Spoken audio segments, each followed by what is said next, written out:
जय हिंद dear student and friends. आज हम कक्षा 9 के विषय हिस्ट्री अर्थात इतिहास का चैप्टर नंबर जो है हमारा 3 उसी को पढ़ेंगे।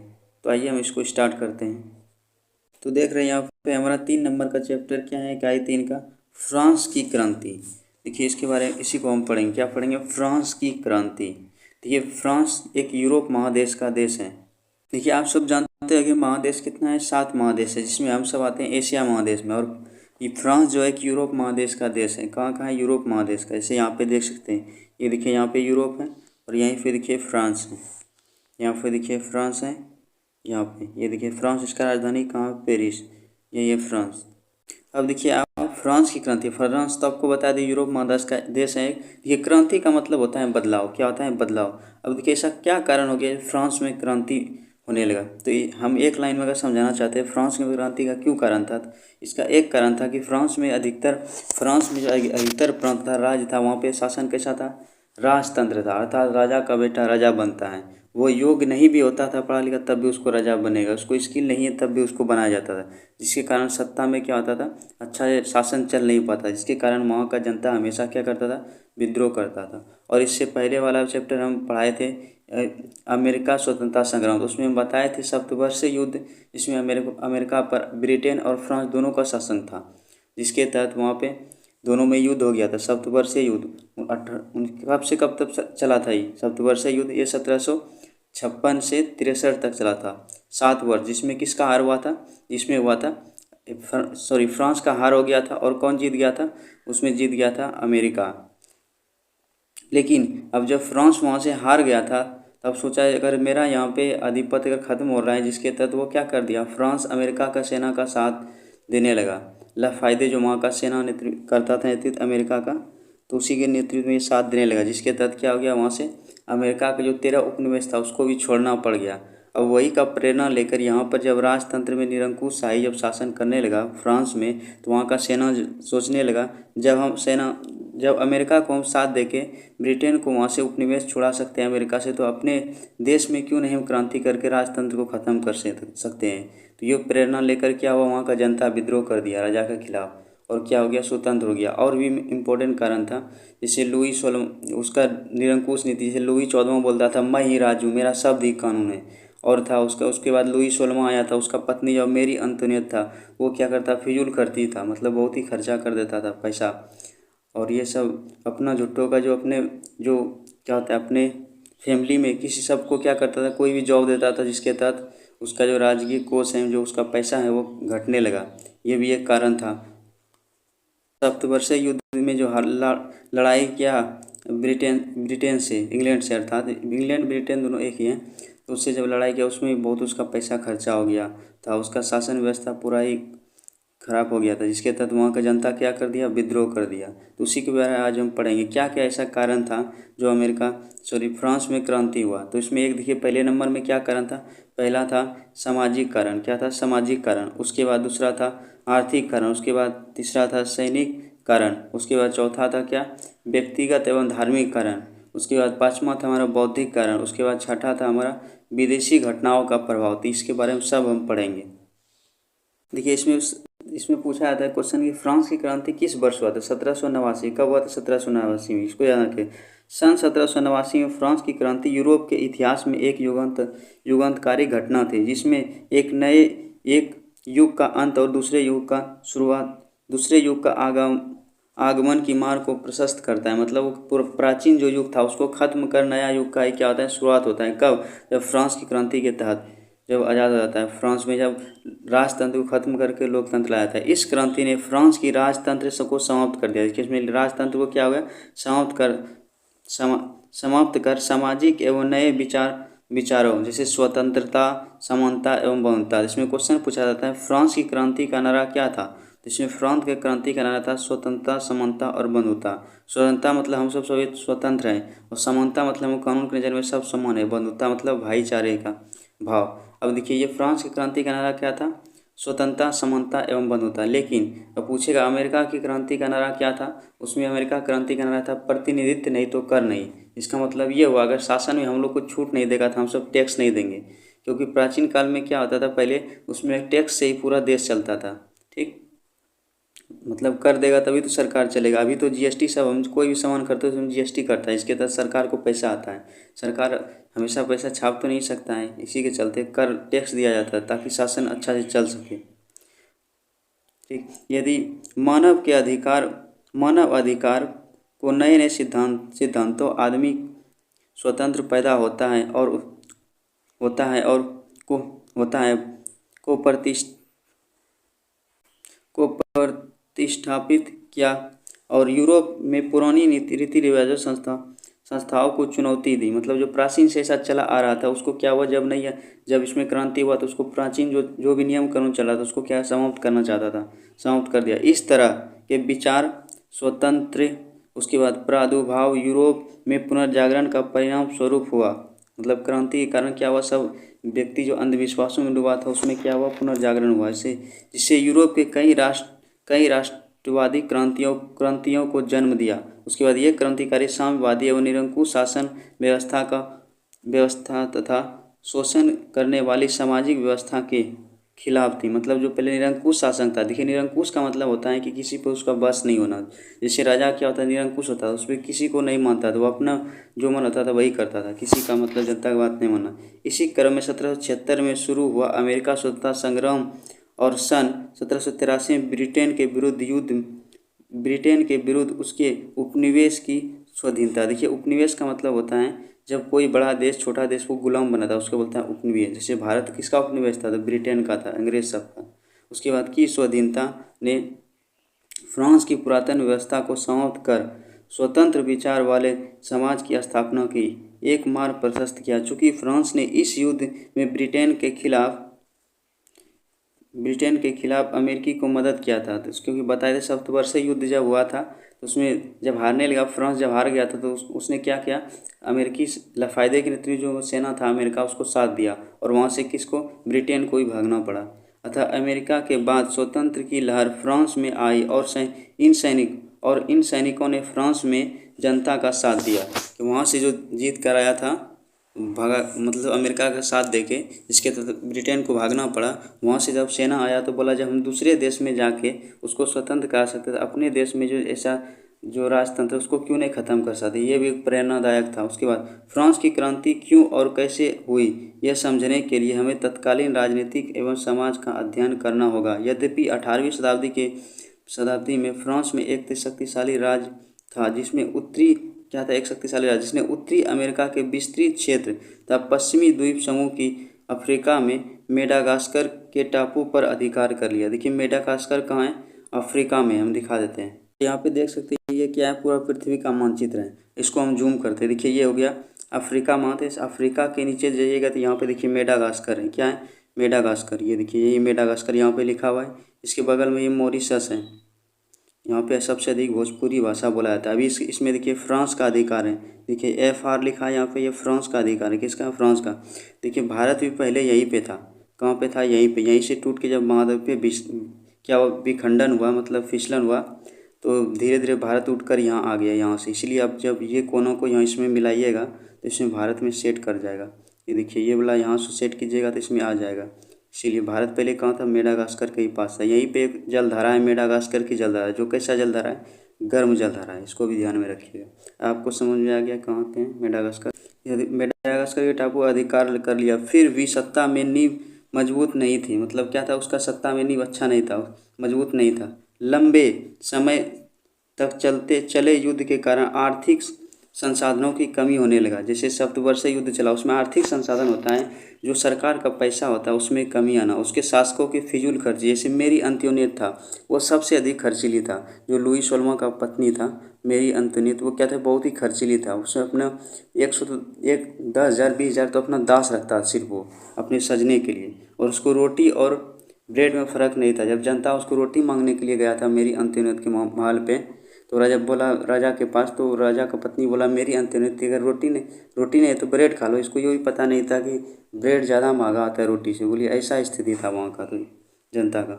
उसके बाद राजा ने फ्रांस की जनता को अत्यधिक करों के बोझ में डाल दिया। क्या इसमें करों की बोझ मतलब अधिक टैक्स में डाल दिया, और सामाजिक विषमताओं को उत्पीड़न ने इन्हें क्रांति का कगार पर ला दिया, मतलब ऐसा स्थिति कर दिया, उसमें टैक्स बढ़ा दिया, सब कुछ कर दिया, उसमें किसानों का स्थिति दयनीय हो गया, शासन व्यवस्था भी खराब हो, जिसके कारण उसको क्रांति के अलावा और कुछ नहीं था जनता को, इसीलिए वहाँ पे क्रांति होना पड़ा। अतः क्रांति के उत्तरदायी कारणों की व्याख्या निम्न तरीके से किया जा सकता है। देखिए, पहला कारण इसमें क्या था, राजनीतिक कारण। क्या था इसमें, राजनीतिक कारण में हम जानेंगे क्या कारण था। देखिए, राजनीतिक कारण में क्या क्या कारण था इम्पोर्टेंट, यहाँ पे देखिए। राजनीतिक कारण में पहला कारण था निरंकुश, क्या था, निरंकुश एवं अयोग्य शासन। निरंकुश का मतलब होता है जनता का बात नहीं मानना, जो अपने मन में होगा वही करना, मनमानी करना, ये कारण था। उसके बाद संसद की बैठक 175 वर्षों तक नहीं बुलाई। अब देखिए शासन कितना खराब होगा। भारत में क्या है, ये 6 महीना पे हमेशा बैठक होगा, 6 महीना के, एक साल में 2 बार कुछ भी हो जाए बैठक होना है। लेकिन यहाँ पे 175 वर्षों तक बैठक नहीं हुई। उसमें क्या जनता का क्या तकलीफ है, क्या वार्ताएं, कुछ नहीं हुआ। सोचिए कितना खराब लगे, 175 वर्ष तक बैठक नहीं हुआ। उसके बाद औधात्विक केंद्रीकरण, ये कारण था। उसके बाद स्वायत्त शासन प्रणाली का अभाव। उसके बाद मेरी अंत्योन्नति का प्रभाव, तो मेरी अंत्योन्नति उसका पत्नी था, बताइए कितना ये खर्चीला था। ये सब कारण था वहाँ का, क्या, राजनीतिक कारण था। इसमें देखिए यहाँ पे पढ़ के आप समझ सकते हैं। ये फ्रांस का राजतंत्रात्मक शासन व्यवस्था बुर्बो वंश, कौन सा डेनेस्टी, देखिए वंश को अंग्रेजी में बोलता है डेनेस्टी या एम्पायर बोल सकते हैं। ये लुईस 14वां के शासनकाल में साम्राज्य की प्रतिष्ठा उच्च शिखर पर था। देखिए लुईस 14वां ये योग्य शासक था, लेकिन ये कैसा था, निरंकुश था। ये किसी का बात नहीं होता था, सबको मार पीट के मनवा लेता था। वहाँ का जो जनता होता था ये मार पीट के मनवा लेता था। ये भी इसमें एक खराब गुण था, उच्च शिखर पर था। लेकिन इसके बाद जो शासक आया वो सब क्या हो गया, अयोग्य हुए। जैसे लुई 15वां आया, वो भी अयोग्य था। लुई 16वां, उसको तो फांसी दे दिया जनते, ये सब ही अयोग्य था। सन 1774 में लुई 16वां गद्दी पर बैठा, जो अत्यधिक निरंकुश एवं फिजूल खर्ची एवं अयोग्य शासक था। अब देखिए वो निरंकुश भी हैं, फिजूल खर्ची मतलब एक्स्ट्रा खर्चा बहुत करता है, उसके बाद अयोग्य भी हैं, तो शासन तो खराब होना ही। उसका विवाह ऑस्ट्रिया के राजकुमारी, उस समय ऑस्ट्रिया जो है वो बहुत पावरफुल देश था, ऑस्ट्रिया की राजकुमारी मेरी अंत्योनेत्स के साथ शादी हुआ, जो उत्सवों में काफ़ी रुपये लुटाते। उत्सव का मतलब होता है कोई फेस्टिवल या त्यौहार, उसमें काफ़ी रुपया लुटाता था। उससे क्या हुआ, उसका जो करा कोष, उसका जो राज का जो कर देश का जो रहता है, जहाँ पे पैसा रखता है राजकोष, वो क्या रहा, खाली होने लगा। और अपने खास आदमियों को अधोहे दिखाने के लिए, मतलब अपना उदारता दिखाने के लिए राजकार्य में दखल देती रहती थी। मतलब झूठों का बोल देता कि देखिए ये मेरा फैमिली, किसको हम जॉब दिला देते, ये वो करके पैसा देता था। उसके बाद राजा के वर्षा स्थित महल में 15,000 अधिकारी ऐसे थे जो कोई भी काम नहीं करते थे, मगर अपार धनराशि वेतन के रूप में ले जाते। देखिए कितना है। और उसमें जो 15,000 था उसका कोई काम नहीं था, लेकिन वो क्या था, सैलरी तो ले लेता था, पैसा ले लेता था, महीना पुरता था। राजस्व का कितना था, जो राजस्व का 9%, मतलब जितना भी अगर 100% पैसा आए तो 9% इसी में चला जाता। देखिए कितना घाटा हो रहा है। चलो इन्हीं के पास भी होता था। उसके बाद लुई 16वां के शासनकाल में अमेरिका के तहत उपनिवेश, अमेरिका के 13 उपनिवेश, तो हम बताए थे जो फर्स्ट अमेरिका स्वतंत्रता संग्राम पढ़ाए थे उसमें 13 उपनिवेश के बारे में बताए थे। जैसे न्यू हैम्पशायर था, न्यू जर्सी था, मैसाचुसेट्स था, ये सब उसका था, 13 उपनिवेश था वहाँ पे। उपनिवेश ब्रिटेन से आज़ाद हो गया। जब उसमें क्या हुआ, ब्रिटेन से आज़ाद कराने में फ्रांस का, बताए थे जब वो दोनों लड़ रहा था सप्तवर्षीय युद्ध में, तो फ्रांस जब हारने लगा तो वो सोचा कि हम जो हार रहे हैं तो लाफायदे के नतीजे में अमेरिका को हम साथ दे देते हैं, जिसके तहत साथ देने में कितना खर्चा हो गया था, 10 अरब लिब्रे, वहाँ का पैसा का नाम है। जिसे हम सब देश का रुपया, इसी तरह वहाँ का लिब्रे है, तत्कालीन फ्रांस की मुद्रा है। से अधिक से भी अधिक का कर्ज बढ़ गया, मतलब उसके साथ देने के चक्कर में। पहले से ही चली आ रही आर्थिक संसाधनों में कमी, मतलब पहले से जो रुपया में कमी हो रहा था, आर्थिक मतलब होता है रुपया पैसा में कमी होना, कारण वाला कमी से राजा अपने नियमित खर्च को चलाने के लिए जनता पर करों के लिए बाध्य था। मतलब क्या था, कर बढ़ाने लगा। पहले जो टैक्स था उसमें क्या हुआ, वो सब बढ़ाने लगे। जब टैक्स बढ़ेगा तो जनता को तो दिक्कत होगा। राजतंत्र पर नियंत्रण का अभाव, एक क्या था, निरंकुश राजतंत्र पर नियंत्रण का अभाव, ये भी कारण था। उसके बाद यद्यपि स्टेट जनरल संसदीय संस्था थी, लेकिन राजा की निरंकुशता का एक बड़ा उदाहरण है जो 1664, मतलब राजा का निरंकुश मतलब मनमानी करना, जो 1614 से ईस्वी के बाद 175 तक इसकी बैठक नहीं हुई। इसमें देखिए अब कोई वार्ता नहीं। उसके बाद लुई 14वां निरंकुशता इस बात से पता चलता है कि लुई 14वां क्या बोलता था, मैं ही राज हूँ, आई एम द स्टेट। ये कितना खराब लगता है। अब राजा ऐसे बोलेगा तो कौन उसमें डरने लगेगा, सब कोई भी काम कर सकता है जब किसी को मान नहीं सकता। लेकिन चूंकि वह योग शासन था, विद्रोहियों को कुशलतापूर्वक दबा देता था, अतः उसके उस समय राज्य की पूरी शक्ति उसके हाथ में निहित हो गई थी। लेकिन उसके क्रांतिकारियों में इस तरह के गुणों का अभाव था। उसके बाद राजा की निरंकुशता एवं स्वेच्छाचारिता पर अंकुश लगाने के लिए फ्रांस में पार्मा का गठन किया। पार्मा देखिए एक संस्था था, क्या था, जिसके तहत अगर राजा कोई गलत काम करता था तो उसके तहत वो आवाज़ उठाया था। लेकिन ये क्या करता था, अपने पैसे के बल पे। ये पार्मा जो होता था, इसकी संख्या कितना होता है, 17। इसमें 17 व्यक्ति बैठता था, जिसका गठन उच्च न्यायालय के रूप में किया जा सकता है। जैसे यहाँ पे कुछ गलत होता है, संसद में जवाब देना पड़ता है, उसी तरह पार्मा में जवाब देना पड़ता था। लेकिन न्यायाधीश कुलीन वर्ग के, इसमें जितना भी न्यायाधीश बैठता था कुलीन वर्ग के लिए सीट, जितना भी सीट था कुलीन वर्ग के लिए सुरक्षित था। और ये पद वंशानुगत, मतलब क्या था, कोई भी अगर वंश का अगर पिता उसका जो एक सदस्य है तो उसका बेटा उसी का खानदान का ही, मतलब उसी का वंश का कोई बनेगा अगर वो मरने के बाद। ये आवश्यकता पड़ने पर राजा इसे पैसे देकर या बल पर अपनी बातें मनवा लेता था। देखिए इसमें क्या होता था, एक तो ये क्या था, राजा ये जनता के हित में था। अगर कोई राजा गलत करता उसको आवाज़ उठा सकता, लेकिन क्या करता था वहाँ का राजा जो होता था, इसमें पैसा दे के सभी को बात मनवा लेता। इसमें 17 जो सदस्य था इसका, सभी को क्या करता था, पैसा दे के बात मनवा लेता था। मतलब ये भी कोई काम का नहीं, बाध्य कर देते थे। ये इस तरह व्यवहार में इस पर भी राजा का ही नियंत्रण था। मतलब ये पार्मा जो बनाया था लोगों के हित के लिए, इसमें भी किसका पैसा दे के क्या मनवा लेता था राजा साहब, मतलब एक तरह से राजा के हित में भी कार्य करता है। तो इससे क्या होता है, राजा और जब वहाँ का प्रजा का स्थिति और ही दयनीय हो जाता है। देखिए आप क्या पढ़ेंगे, आप पढ़ेंगे सामाजिक कारण। क्या पढ़ेंगे, सामाजिक कारण।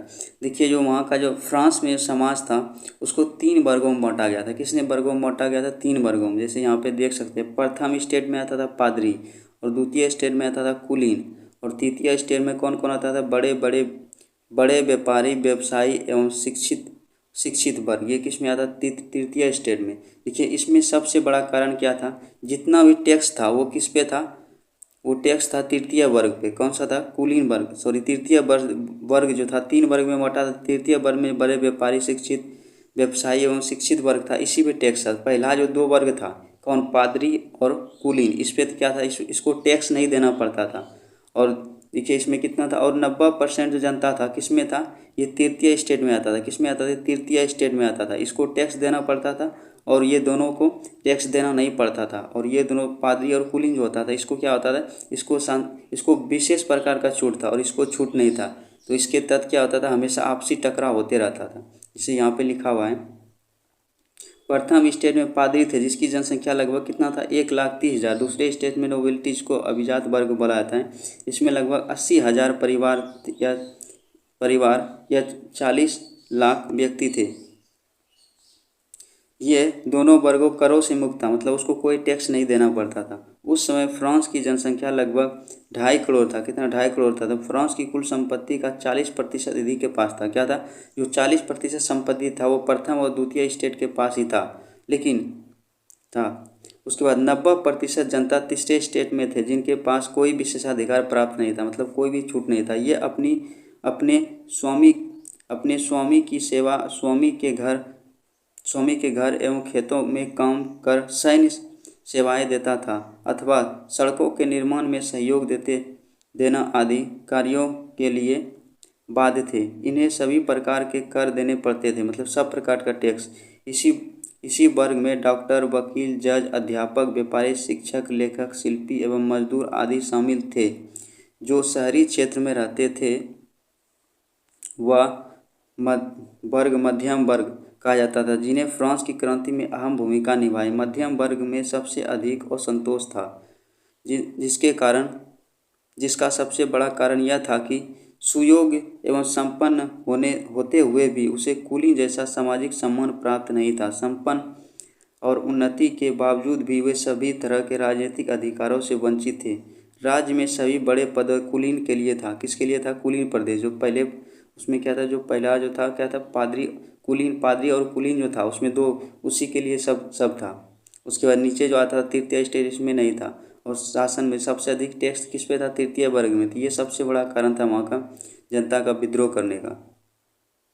और भी कारण में यहाँ पे देख सकते हैं, मध्यम वर्ग में क्या था? मध्यम वर्ग में राजनीतिक अधिकारों के प्रति सजगता। उसके बाद सामाजिक असमानता से असंतोष, मतलब समाज में किसी को अधिक वैल्यू देना, किसी को। उसके बाद कृषकों का दयनीय स्थिति, उसमें कृषक क्या था? दयनीय स्थिति, क्योंकि उसमें टैक्स इतना था कि कहने का बात नहीं।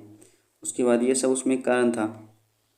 एक तरह से बोल सकते तो पूरा जो फ्रांस का जो अर्थव्यवस्था टिका था किस पे था? तृतीय वर्ग में था, क्योंकि प्रथम और द्वितीय वर्ग में जो आता था व्यक्ति वो टैक्स देता ही नहीं था। और सिर्फ तृतीय वर्ग, मतलब पूरा जो विदेश को चला रहा था तृतीय वर्ग, क्योंकि उसमें 90% जनता था और 60% पूरा संपत्ति का 60% उसी के पास था, और 40% किसके पास था?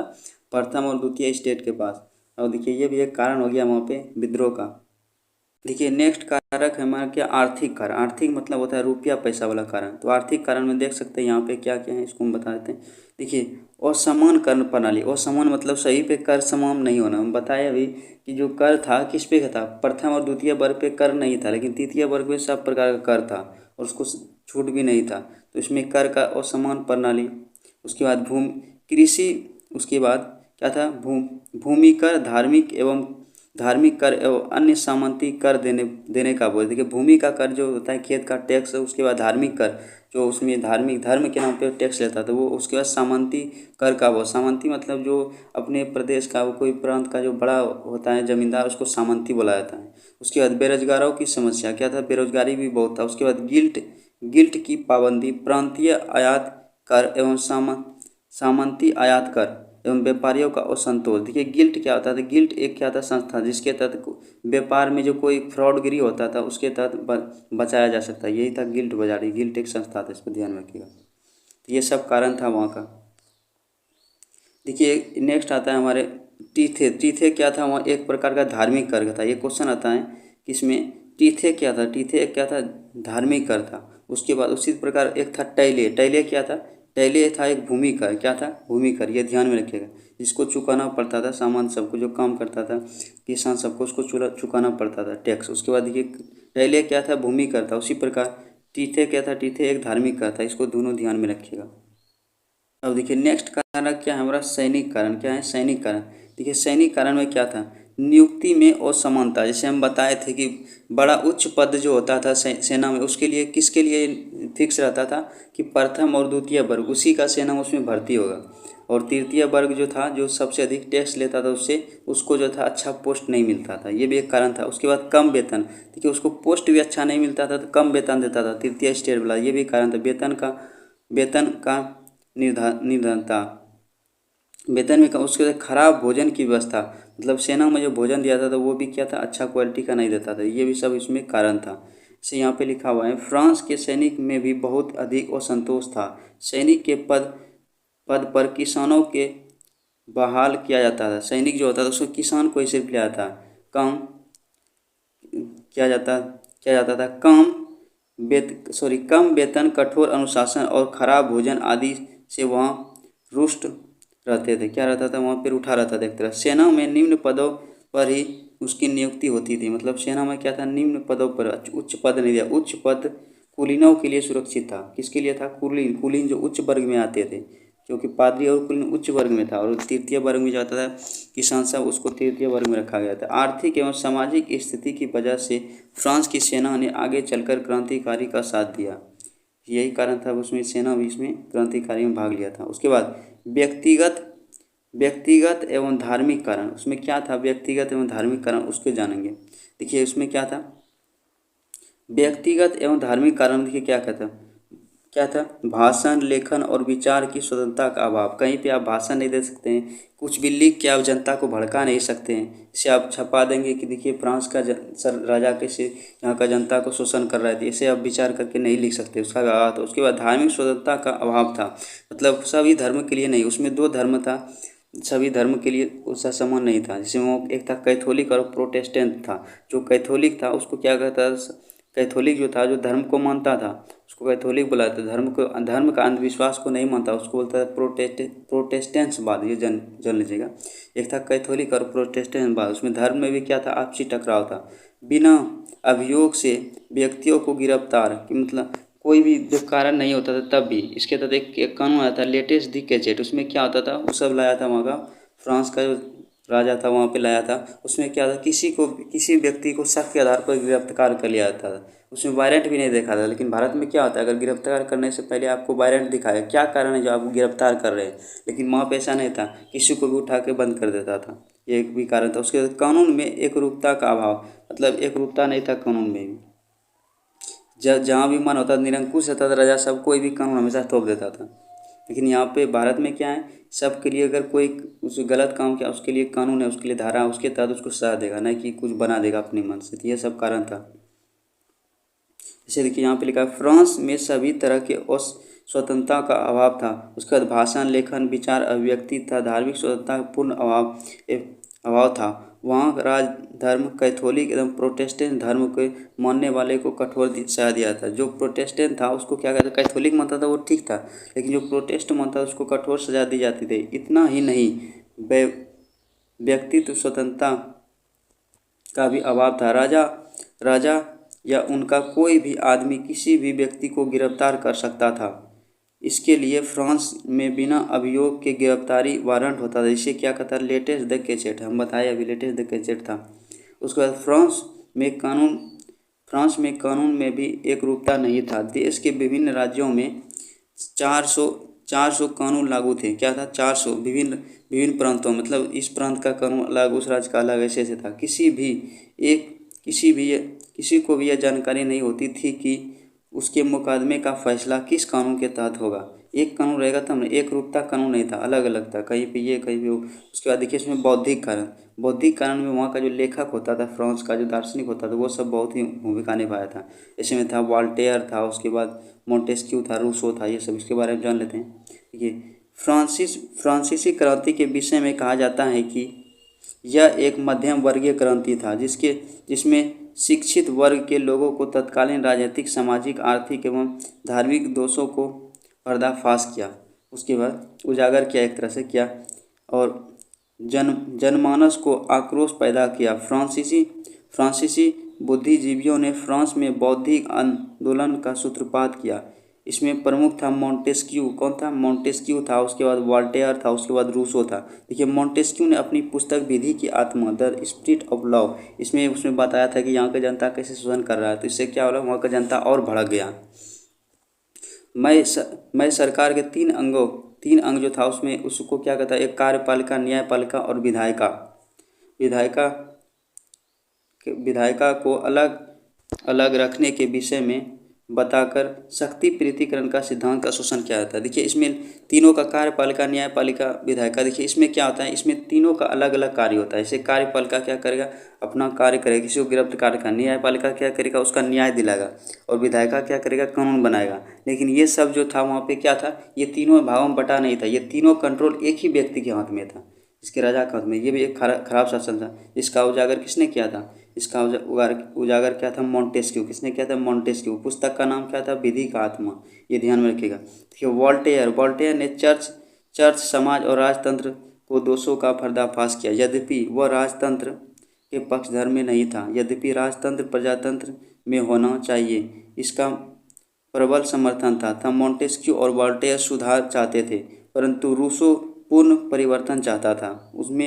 उसने अपने प्रसिद्ध पुस्तक सामाजिक संविधा, इसको बोलता है सोशल कॉन्ट्रैक्ट, ये पुस्तक किसने लिखा था, ये रूसो ने लिखा था। ये भी चाहता था कि सुधार हो। मैं राज्य को व्यक्ति द्वारा निर्मित संस्था और सामान्य स्वेच्छा, मतलब जनरल विल को संप्रभुत मानता हूँ, अतः वह जनतंत्र का समर्थन था। दरिद्रों के बृहद राजकोष के लेखों में फ्रांस में क्रांतिकारी विचार का प्रसार किया, और फ्रांस में क्वेजिनो एवं तुर्को जैसे अर्थशास्त्रियों ने समाज में आर्थिक शोषण एवं आर्थिक नियंत्रण का आलोचना करते हुए मुक्त व्यापार का समर्थन किया। तो इसमें देखिए, इसमें जो वहाँ का दार्शनिक था, लेखक था, उसने भी महत्वपूर्ण भूमिका निभाया था। उसके बाद नेक्स्ट है हमारा विदेशी घटना। तो विदेशी घटना का प्रभाव, तो विदेशी घटना में क्या क्या हुआ, घटना का प्रभाव, उसके बारे में जानेंगे। देखिए विदेशी घटना में क्या, विदेशी घटना में का प्रभाव पहले था क्या, इंग्लैंड में गौरवपूर्ण क्रांति, क्योंकि जब इंग्लैंड में गौरवपूर्ण क्रांति हुआ उसका भी यहाँ पे प्रभाव पड़ा। उसके बाद अमेरिका स्वतंत्रता संग्राम, इसके बारे में हम बता चुके हैं कि अमेरिका स्वतंत्रता संग्राम में जब सप्तवर्षीय युद्ध लड़ा तो यहाँ पे क्या हुआ, बहुत इसका पैसा खर्चा हो गया था फ्रांस का, ये भी कारण था। अब दोनों का जन्म लिखिए। देखिए इंग्लैंड में गौरवपूर्ण क्रांति कब हुआ था, 1688 में हुआ था। इंग्लैंड में महान क्रांति था।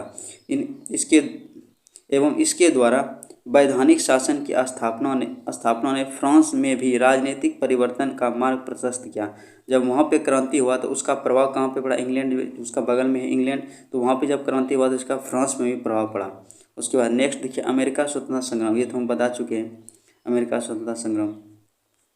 अब देखिए ये क्या है, टेनिस कोर्ट है, ये क्या था, टेनिस कोर्ट। यहाँ पे इसके बारे में हम थोड़ा जान लेते हैं। देखिए टेनिस कोर्ट क्या था, यहाँ पे क्या था, यहाँ पे व्यक्ति, वहाँ का जनता था, यहाँ पे प्रोटेस्ट करता था किसके खिलाफ, वहाँ का जो राजा होता है उसके खिलाफ।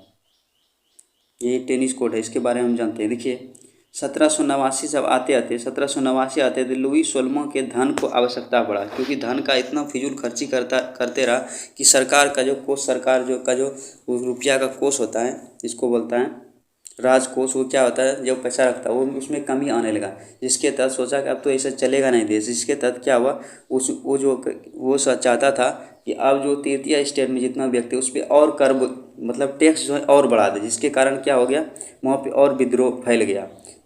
अब वहाँ का जो तृतीय स्टेट का जो जनता था वो चाहता था कि प्रथम और द्वितीय स्टेट पे भी क्या हो, कर लगाए, टैक्स लगाए। लेकिन क्या हुआ, जब वहाँ पे एक जगह सब वो संसद भवन में वहाँ पे जब बैठा तो उसमें क्या हुआ, प्रतिनिधित्व में जो तृतीय स्टेट का जो व्यक्ति था और प्रथम और द्वितीय स्टेट का जो व्यक्ति था, उसमें देखिए कितना व्यक्ति था जो बैठाया था उसमें, वहाँ पे जो बैठक हुआ था ये टेनिस कोर्ट में। देखिए यहाँ पे लिखा हुआ है, देखिए प्रथम और द्वितीय स्टेट में क्रमशः 300 प्रतिनिधित्व था, और तृतीय, प्रथम और द्वितीय में कितना था, 300, और तृतीय स्टेट में 600 प्रतिनिधियों ने भाग लिया था। देखिए तृतीय स्टेट ने लोकतांत्रिक सिद्धांत का आधार बनाकर सभी प्रतिनिधियों के लिए समान मत देने का अधिकार का मांग की। उसके बाद यह राजा द्वारा अधिकृत ये राजा द्वारा अस्वीकृत, मतलब ऐसा जो माना कि जब जितना भी टैक्स लगेगा सब पे तीनों वर्ग के बराबर लगेगा, लेकिन ये राजा क्या कर दिया, इसको अस्वीकृत कर दिया, मतलब माना नहीं। ये सभी तीसरे स्टेट, मतलब जितना भी तीसरे स्टेट का जो बैठक में जो शामिल था वो उसका विरोध कर दिया। देखिए विरोध करने के दरमियान क्या हुआ, राजा का समर्थन था, वहाँ का उस राजा का समर्थन था, उसको पकड़ के क्या किया, उसको पकड़ के एक हॉल में क्या कर दिया, बंद कर दिया।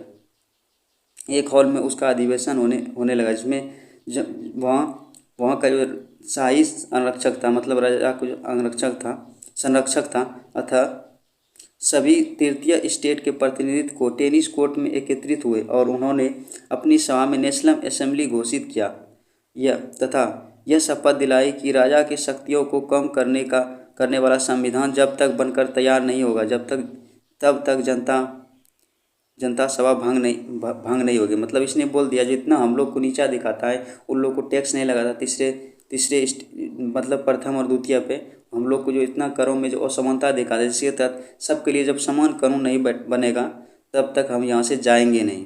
कौन बोला, वहाँ का तृतीय स्टेट का जो जितना भी था क्रांतिकारी, वो सब ने बोला, जो मजदूर सब जो था, किसान सब, तो उसने बोला। देखिए अब राजा क्या करता है, तो राजा द्वारा इसे अपने सदस्यों को बंदी बनाने की अफवाह उठी। तभी बहुत बड़ी संख्या में लोग वहाँ इकट्ठा हुए।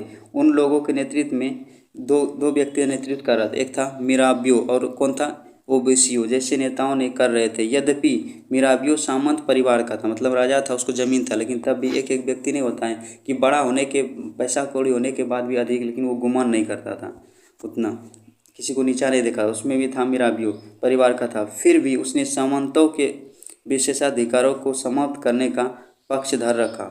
उसके बाद क्या हुआ, 14 जुलाई 1789 को क्रांतिकारी ने पेरिस स्थित राज्य में एक राज्य के कारागिरी, क्या था, कारागिरी, जिसको बैलिस्टिक का पता, यही बैलिस्टिक था, उसका नाम क्या था, बैलिस्टिक के घेरों को तोड़ दिया, उसको घेर लिया। उसके बाद बैलिस्टिक दुर्ग का मतलब होता है किला, ठीक। राजतंत्र के निरंकुश निरंकुशता का प्रतीक था।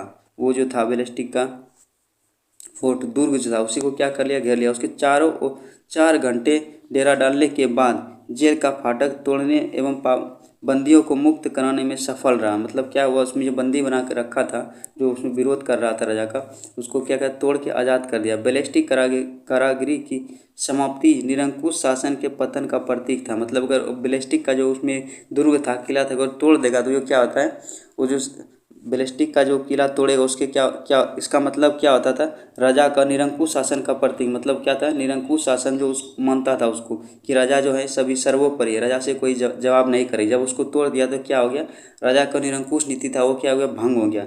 इसके तहत फ्रांस में 14 जुलाई को स्वतंत्रता दिवस के रूप में मनाने लगे। जब उसको तोड़ दिया तो अब जनता सब बोलने लगा हम क्या है, हम सब स्वतंत्र हो गए। ये कब घटना होता है, 14 जुलाई। इसीलिए 14 जुलाई को फ्रांस स्वतंत्रता दिवस मनाया था। उसके बाद 14 जुलाई 1789 के बाद लुई सोलमन नाम मात्र के लिए राजा बना।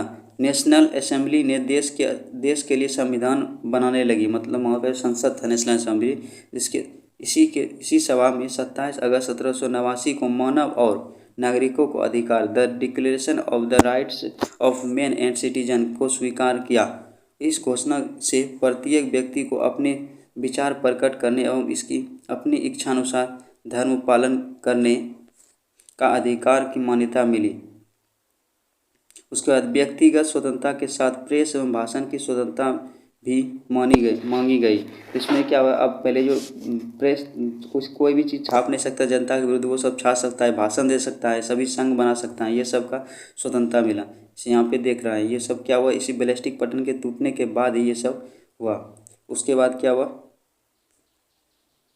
देखिए उसमें स्वतंत्रता जो इतना छूट दिया, अब क्या हुआ, उसमें जो लेटेस्ट गैजेट कानून आया था उसको भी खत्म कर दिया। देखिए अब राज्य में किसी भी व्यक्ति को बिना मुकदमा चलाए गिरफ्तार नहीं कर सकता। पहले क्या होता था कि शक के आधार पर गिरफ्तार कर, लेकिन अब नहीं सकता था। तथा मुआवजा दिए बिना उसकी ज़मीन पर कब्जा नहीं किया जा सकता था। मध्यम वर्ग के लिए सबसे महत्वपूर्ण निश्चय वे थे जिसके अनुसार कर का भार सही वर्गों पर समान रूप से डालने का निश्चय किया। मतलब जो टैक्स पहले लेता था प्रथम और द्वितीय को छोड़ देता, सिर्फ तृतीय वर्ग भी लेता था, अब क्या हो गया, सही वर्ग को टैक्स देना पड़ेगा, ये कर दिया नियम। सभी को निजी संपत्ति रखने का अधिकार हो गया। पहले क्या होता, निजी संपत्ति पहले क्या होता था, सभी राजा का होता था, सबका अपना नहीं होता था। ये भी क्या करता, निजी संपत्ति रख सकता, दिया। उसके बाद फ्रांस के लिए ही नहीं बल्कि पूरे यूरोप के लिए क्रांतिकारी घोषणा अत्यधिक महत्वपूर्ण थी। सन 1791 में नेशनल असेंबली ने संविधान का प्रारूप तैयार कर लिया, जिसके पृथकीकरण सिद्धांत को अपनाया गया। इस तरह फ्रांस में संवैधानिक राजतंत्र की स्थापना हुई।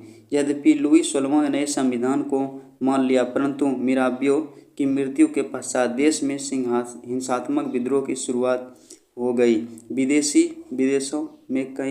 विदेशों में भी कुलीन वर्गों के द्वारा संविधान का विरोध किया गया। 1792 में नेशनल असेंबली ऑस्ट्रिया प्रशा का सेवाय, देखिए सेवाय जो प्रदेश है ये पे कहाँ पे है, ये इटली का था जो फ्रांस के कब्जे में था। किसके कब्जे में, फ्रांस के कब्जे में। विरुद्ध युद्ध की घोषणा कर दी गई। क्रांतिकारी युद्ध से जनता को काफ़ी कठिनाई, उस समय सभी नागरिकों को मतदान का अधिकार नहीं था, मतलब सही वोट नहीं डाल सकता था। उसके बाद नेशनल असेंबली का चुनाव भी अप्रत्यक्ष से किया जाता, प्रत्यक्ष रूप से नहीं, अप्रत्यक्ष होता था। उपरोक्त प्रत्यक्ष मतलब होता है कि सभी के सामने, मतलब सभी के समक्ष, लेकिन अप्रत्यक्ष मतलब ऐसा नहीं होता है, मतलब डायरेक्ट नहीं।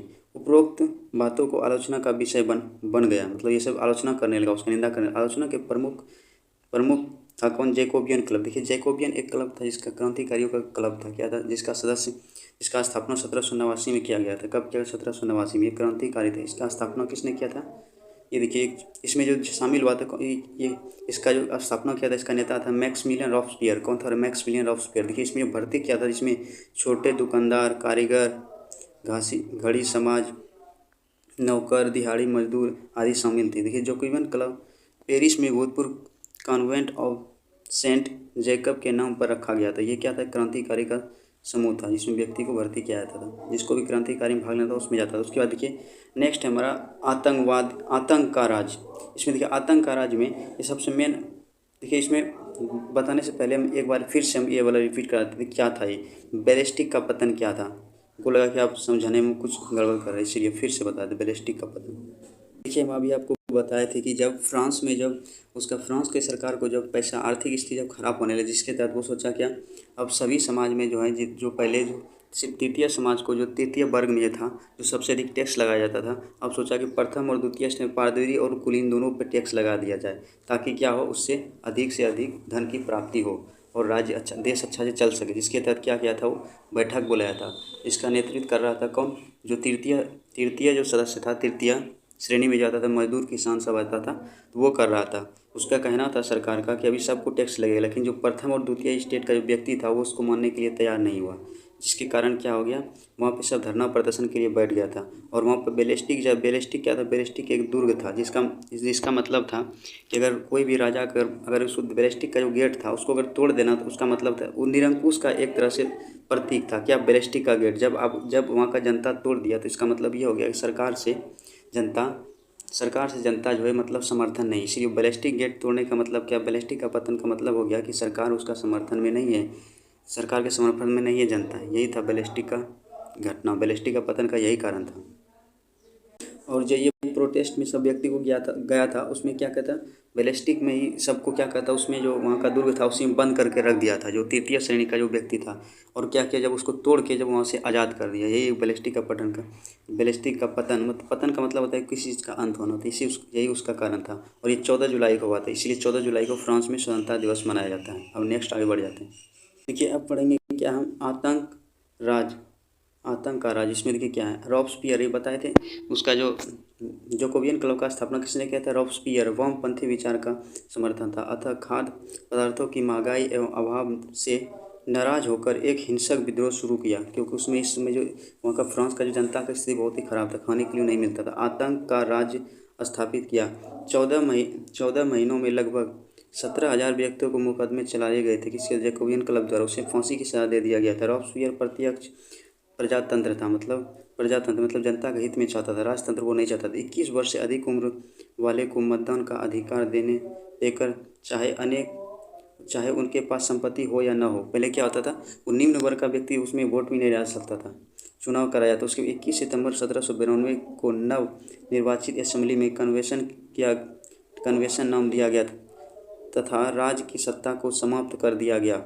और देशद्रोह के अपराध में लुई 16 पर मुकदमा चलाया गया और 21 जनवरी 73 को 1793 में उसे फांसी पर चढ़ा दिया। किसको, जो लुई 16 था, क्योंकि वो निरंकुश था। उसका पत्नी था जो फिजूल खर्ची था, जो टोका खर्चा करता। उसके बाद मेरी अंत्योदय को भी फांसी दे दिया। इस तरह क्या हुआ, वहाँ के राजतंत्र खत्म हो गया।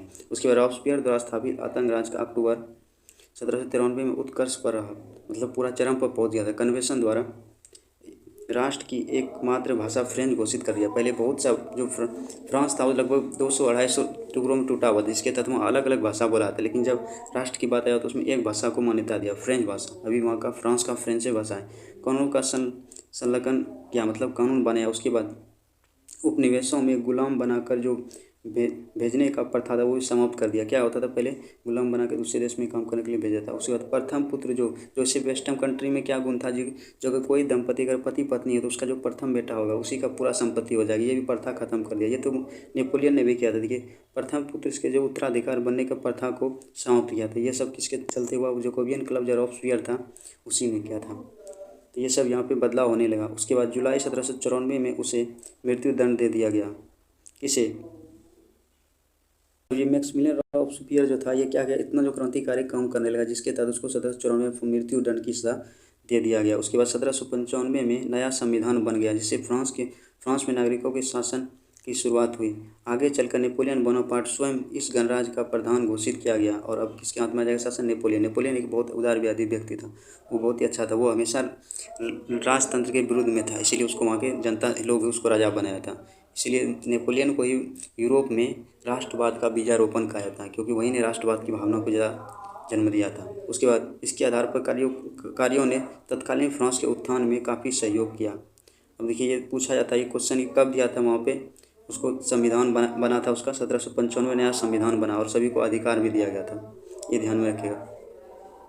उसके बाद क्रांतिकारी परिणाम, क्रांति के परिणाम। तो जो क्रांति जो है उसका क्या परिणाम हुआ, इसमें देखिए पुरातन व्यवस्था, जो पुराना व्यवस्था था उसको अंत कर दिया। उसके बाद धर्मनिरपेक्ष, धर्मनिरपेक्ष का तात्पर्य होता है कि उसमें एक धर्म जो कैथोलिक और प्रोटेस्टेंट था उसको मतलब एक धर्म में नहीं मानना, मतलब सभी धर्म को समान मानना। धर्मनिरपेक्ष मतलब धर्म के आधार पर किसी को भेदभाव नहीं करना। और उसके बाद जनतंत्र की स्थापना, जनतंत्र की स्थापना, जनतंत्र में देखिए क्या किया गया।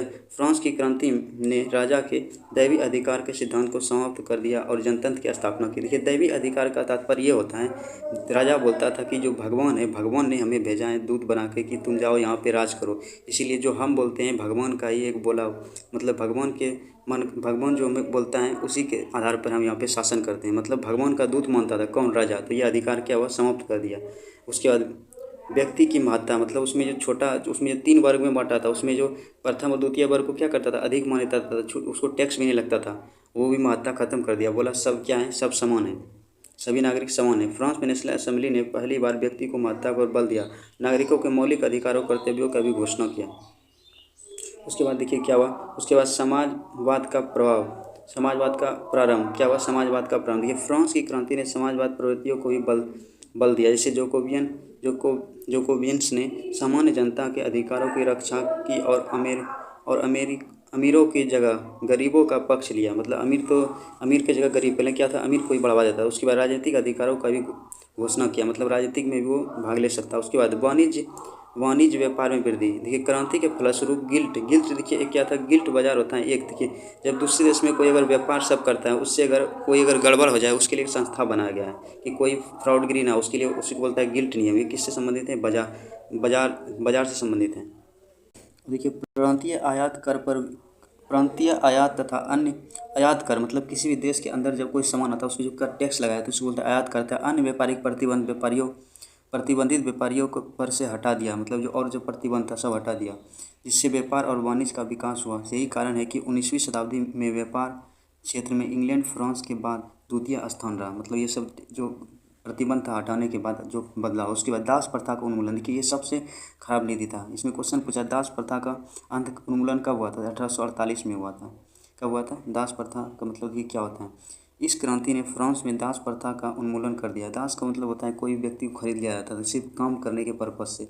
1794 में कन्वेंशन ने दास मुक्ति कानून पारित किया, यद्यपि आगे चलकर इसे नेपोलियन के द्वारा भी समाप्त कर दिया गया था। कब किया गया था, 1848 में, ये ध्यान रखेंगे। उसके बाद सरकार पर शिक्षा का उत्तरदायित्व, मतलब शिक्षा को भी बढ़ावा देना। उसके फ्रांस में अभी तक चर्च में शिक्षा का प्रबंध था, मतलब चर्च एक मंदिर होता है वहाँ का पूजा करने वाला, अतः उसकी जिम्मेवारी सरकार के पास आ गई। परिणाम स्वरूप पेरिस विश्वविद्यालय तक कई शैक्षणिक संस्थान एवं शोध संस्थान फ्रांस में खुलने लगा। ये सब उसी का कारण था जब लोकतंत्र आया था। उसके बाद कैलेंडर, राष्ट्रीय कैलेंडर, पहले कैलेंडर नहीं था, राष्ट्रीय कैलेंडर भी लागू किया। देखिए फ्रांस में एक नया राष्ट्रीय कैलेंडर लागू किया, जिसे ऋतुओं के आधार पर 12 महीनों बांटा गया और उसका नाम ब्रूमेयर, थर्मिडार आदि रखा गया। उसके बाद महिला आंदोलन। तो महिला आंदोलन क्या था, ये इंपॉर्टेंट है, तो इसको पढ़ते। देखिए फ्रांस के समाज में परिवर्तन लाने के उद्देश्य से फ्रांस की क्रांति में महिलाएं भी शामिल हुई।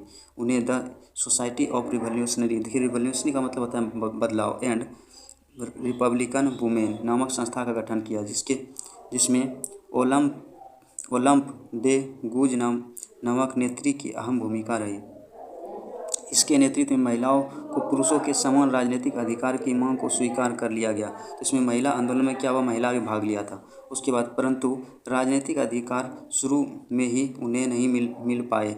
फ्रांस की क्रांति में महिलाओं को अपने अधिकारों के प्रति सजगता का पाठ पढ़ाया, जिसके कारण आगे चलकर वर्षों तक महिला आंदोलन चलता रहा। परिणाम स्वरूप 1646 में फ्रांस की महिलाओं ने मताधिकार प्राप्त करने की सफलता हासिल की। मतलब पहले जो था उसमें मताधिकार में महिला की भूमिका नहीं था, वो वोट नहीं डाल सकता था। अब देखिए नेक्स्ट क्या है, अन्य देशों की क्रांति का प्रभाव। देखिए अन्य देश में जो क्रांति हुआ तो उसका भी प्रभाव यहाँ पड़ा, जैसे कि इटली का प्रभाव, उसके बाद जर्मनी का प्रभाव, पोलैंड का प्रभाव, उसके बाद इंग्लैंड का प्रभाव। इसके बारे में पढ़ते हैं। देखिए पहले पढ़ते हैं इटली का प्रभाव। इटली का क्या प्रभाव रहा फ्रांस की क्रांति में। देखिए इटली का प्रभाव इस समय कई भागों में टूटा हुआ था। जब इटली का एकीकरण हुआ तो इसमें भी उसको देखने मिला कि ऐसे देश में परिवर्तन आ सकता है। उसके बाद फ्रांस की इस क्रांति के बाद इटली के विभिन्न भागों में नेपोलियन ने अपनी सेना एकत्रित कर लड़ाई की तैयारी की और इटली राज्य को स्थापित किया।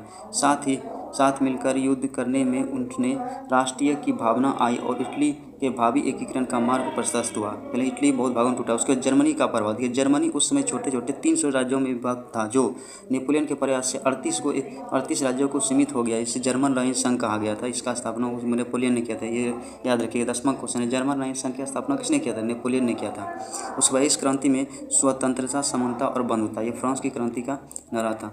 ये भावना को जर्मनी के लोगों को अपनाया और आगे चलकर जर्मनी के एकीकरण भी किया। जर्मनी के एकीकरण में सबसे इम्पोर्टेंट भूमिका निभाया था बिस्मार्क ने। आप 10वां में पढ़ेंगे, ध्यान रखिएगा। उसके बाद पोलैंड का प्रभाव। पोलैंड जो विश्व युद्ध का स्टार्ट हुआ था, जर्मनी ने पोलैंड पर हमला किया था, उसी के चलते। उसके बाद फ्रांसीसी क्रांति का अग्रदूत नेपोलियन ने पोलैंड की स्वतंत्रता की लहर फूकी। उसके बाद पहले यह रूस पर्सा ऑस्ट्रिया के बीच बटा हुआ था। यद्यपि पोलैंड के शीघ्र आज़ादी नहीं मिली, लेकिन उसमें राष्ट्रीयता का संचार इसी क्रांति ने दिया। इस एक लंबी अवधि के प्रयास के फलस्वरूप प्रथम विश्व युद्ध के बाद पोलैंड एक स्वतंत्र राज्य कायम हो सका। तो इससे भी प्रेरणा मिला था कहाँ से? फ्रांस में। उसके बाद नेक्स्ट, इंग्लैंड का प्रभाव देखिए। नेपोलियन का विजय अभियान इंग्लैंड पर भी हुआ, मतलब नेपोलियन इंग्लैंड में भी जीत लिया था कुछ प्रांतों, जबकि इंग्लैंड आगे चलकर उसके पतन का कारण बना। मतलब इंग्लैंड ही उसको हरा दिया था वाटरलू के युद्ध में। किसको? नेपोलियन को। आप 10वां में पढ़ेंगे। फिर भी इस क्रांति का इतना अधिक असर इंग्लैंड में दिखा कि वहाँ की जनता ने भी सामंतवाद के खिलाफ आवाज़ उठानी शुरू कर दी।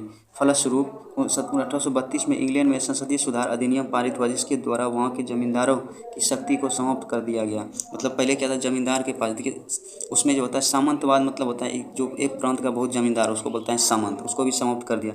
जनता के लिए अनेक सुधार का मार्ग प्रशस्त किया। भविष्य में इंग्लैंड में औद्योगिक क्रांति के विकास में इस क्रांति का बहुत ही योगदान रहा। तो औद्योगिक क्रांति का शुरुआत सबसे पहले इंग्लैंड में हुआ था। अब देखिए क्रांति का स्वरूप, कैसा स्वरूप आया, उसमें बदलाव आया था, पढ़ के समझ सकते हैं।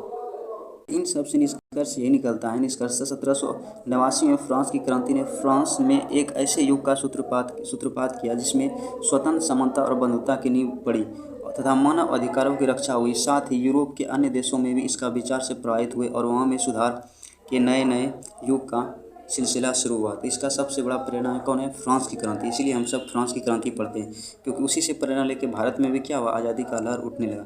अब देखिए इसका बचता अभ्यास प्रश्न। अगर इसमें कोई भी त्रुटि हो तो कमेंट में जरूर बताएं, हम फिर से वीडियो उसको अपलोड कर देंगे, कोई दिक्कत नहीं। लेकिन आप लोग को समझ में आना चाहिए और कमेंट में आप जरूर बताएं कि वीडियो कैसा लगा, तभी तुमको पता चलेगा। वीडियो देखने के लिए धन्यवाद। Thanks for watching this video.